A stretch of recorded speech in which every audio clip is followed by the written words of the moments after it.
उहाँको औषधि चाहिँ धेरै राम्रो छ, एकदमै राम्रो छ। एकदम राम्रो औषधि उहाँले बनाएर दिनुहुन्छ। तपाईहरुलाई पनि धेरै गाह्रो भएको छ भने सबैजना यही हेरेर सबैजना आइदिनुहोस्। एउटा डाक्टर भन्छन्, एउटा धामी भन्छन्, तर मलाई चाहिँ देउता भन्दा पनि राम्रो डाक्टर जस्तो लाग्यो के। साँच्चै त झुटो किन यस्तो बुढी मान्छे भएर नि झुटो कुरा बोलेर हिँडेर हुँदैन नि त। खानुस्, तपाईहरु पनि आउनुस् सबैजना।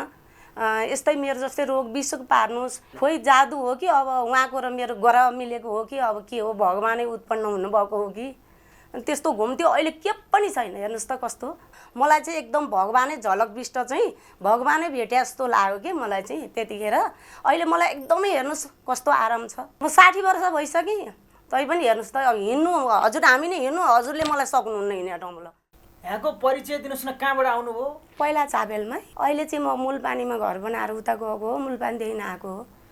तपाईलाई के हुन्थ्यो, किन आउनु भएको मृगस्थली आयुर्वेद केन्द्रमा? यहाँ चाहिँ मैले यो जडीबुटी, यो आयुर्वेदिक औषधि मैले पहिला एकदमै मेरो यहाँनेरि गोला घुम्ने, यहाँ माथि पोल्ने, यहाँ पोल्ने, नसा नचल्ने, घरि यो पातै नचल्ने, घरि यता नचल्ने, अनि खाए उल्टी हुने, ढ्याउ मात्रै आउने, सबैतिर एकदमै गाह्रो भएर अनि मलाई एकजनाले भन्नुभयो कि त्यहाँनेरि उहाँको औषधिले चाहिँ तपाईँलाई धेरै काम दिन्छ भन्नुभयो।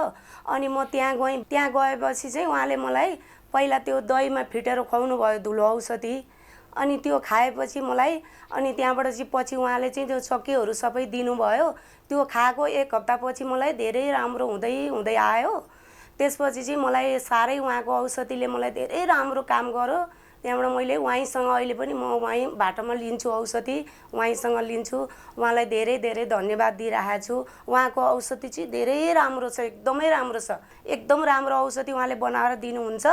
तपाईहरुलाई पनि धेरै गाह्रो भएको छ भने सबैजना यही हेरेर सबैजना आइदिनुहोस्। तपाईलाई के हुन्थ्यो हैन? त्यसपछि तपाई यो आफूलाई यो भइसकेपछि कहाँ उपचार गर्न जानुभयो? उपचार त म हस्पिटल गएँ उता, तपाईको टिचिङ हस्पिटल नि गएँ, मेडिकल कलेज पनि गएँ, यहाँ उसमा ओममा पनि गएँ, हिल्पिङमा गएँ।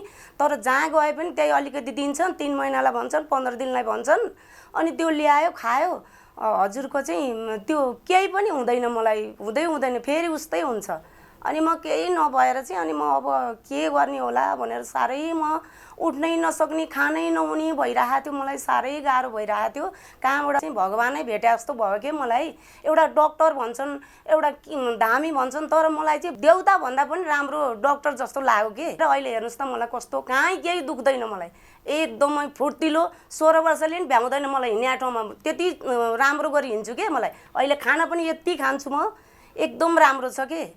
त्यही भएर चाहिँ उहाँलाई चाहिँ सबैले सम्पर्कमा आउनुहोस्। उहाँको चाहिँ औषधि लिएर एकचोटि युज गरेर हेर्नुहोस्। तपाईहरु पनि म जस्तै हजुरले पनि युज गरेर हेर्नुहोस्, खानुहोस्, अनि हो के होइन रहेछ हजुरलाई थाहा हुन्छ। यो ठाउँ चाहिँ कहाँ रहेछ, के नामले चिनिँदो रहेछ खास? यहाँ चाहिँ उहाँको नाम चाहिँ झलकबिष्ट भन्छन्। यहाँको चाहिँ भत्किया पुल भन्दा यसो यताबाट जाँदाखेरि चाबेल गणेशस्थान मुनिबाट जाँदाखेरि दायाँपट्टि ठ्याक्कै उहाँको पोइन्ट छ, बोर्ड छ बाटैमा। तपाईले निको भएको कुरा साँच्चै भन्नुभयो? साँच्चै त झुटो किन यस्तो बुढी मान्छे भएर नि झुटो कुरा बोलेर हिँडेर हुँदैन नि त। त्यही त आज फेरि एकादशीको दिन पनि छ हैन।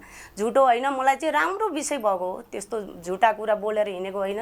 खानुस्, तपाईहरु पनि आउनुस् सबैजना। यस्तै मेरो जस्तै रोग बिसुक पार्नुस्, हेर्नुस्, लगेर खानु। मलाई त 1 हप्ता मनै बिसुक हुँदै गयो। अहिले मैले त्यो औषधि खानु परे पनि छैन। यसो ज्वरो खोकी आएको म आउँछु, उ गर्छु, नभए त्यो औषधि मैले अहिले खाएकै छैन। त्यतिबाट मलाई चाहिँ भयो एकदमै। पुरै निको हो? पुरै एकदमै पक्का भन्नु? पक्का एकदम, कतै पनि हानेको नि छैन, केही गरेको नि छैन। खानै मलाई यति खाना रुच्छ, एकदमै सही कुरा हो यो। के चाहिँ जादु गर्नुभयो उहाँले तपाईले? खोइ जादु हो कि अब उहाँको र मेरो ग्रह मिलेको हो कि अब के हो, भगवानै उत्पन्न हुनुभएको हो कि। यता घुँडा पनि दुख्थ्यो फेरि, त्यो यता सोला हान्ने, यतातिर यो पातै चलाउनु नहुने। अनि यहाँ यस्तो घुम्ने के, एकदमै के घुमेको, त्यत्रो डल्लो घुम्ने, त्यस्तो घुम्थ्यो। अहिले के पनि छैन। हेर्नुस् त कस्तो। कति वर्ष पुरानो समस्या हो तपाईको? त्यो त भइरहेथ्यो, 8-9 वर्ष जस्तो भइरहेथ्यो। यता गऱ्यो उता गऱ्यो, त्यही त हो नि। अब मलाई चाहिँ एकदम भगवानै झलकबिष्ट चाहिँ भगवानै भेटे जस्तो लाग्यो कि मलाई चाहिँ त्यतिखेर। अहिले मलाई एकदमै हेर्नुस् कस्तो आराम छ, केही कतै पनि केही पनि छैन। किन निकै फुर्तिले, निकै ठिटी देखिनु भएको त बुढी मान्छे भएर नि? म 60 वर्ष भइसकेँ, तैपनि हेर्नुहोस् त अब हिँड्नु हजुर हामी नै हिँड्नु हजुरले मलाई सक्नुहुन्न हिँड्ने ठाउँमा ल त्यो दुखेको भयो गाह्रो भयो पहिला जस्तै भएको भए त म पुरै कस्तो हुन्थ्यो होला अहिले हेर्नुहोस् त त्यस्तो छु म अन्तमा के भन्न चाहनुहुन्छ त झलकानन्द बिष्टलाई झलक बिष्टलाई चाहिँ मैले अब उहाँलाई चाहिँ मेरो चाहिँ एकछिनको लागि भगवानै हो उहाँ होइन कहाँबाट भगवानै आइपुग्यो भने हजुरहरू पनि आएर उहाँको औषधि खाएर हेर्नुहोस् धेरै गाह्रो भएको भएदेखि आएर हेर्नुहोस् खाएर हेर्नुहोस् अनि मैले भनेको झुटा रहेछ कि साँचो रहेछ अब झुटो कुरा बोलेर हुँदैन तपाईँहरू आएर हेर्नुहोस् हस् यहाँको सुस्वास्थ्यको शुभकामना धन्यवाद